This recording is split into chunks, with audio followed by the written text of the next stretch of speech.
let's enter into comparison operators. So what are comparison operators? Comparison operators are used to compare the values on both sides of it. They are also called as relational operators. So some of the the comparison operators are greater than, less than, greater than or equal to, less than or equal to, not equal to, and not equal to can also be written as another can also be written with another symbol, not equal to. Let's see an examples for this.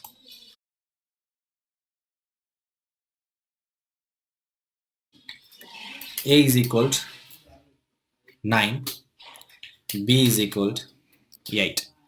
Let's initially first check greater than, whether A is greater than B. True, of course 9 is greater than 8. And also check less than. A is less than B. False, of course. A is greater than B, and 8 is less than 9, and hence it is false. Now let's check greater than or equal to. A is greater than or equal to B. I'm sorry, we shouldn't give any space between those operators. Yes. Less than or equal to B. Of course it is false. And what was the remaining on it? Equal to. Whether 9 is equal to 8. Was that true? Let's check it out.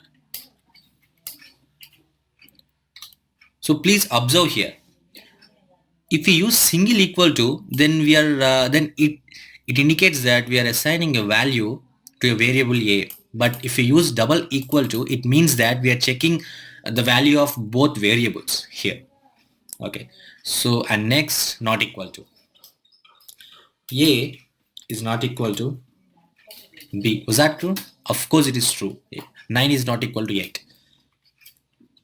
And the not equal to has two symbols. This one and another one. Let's also check with that. Yes, of course it's true.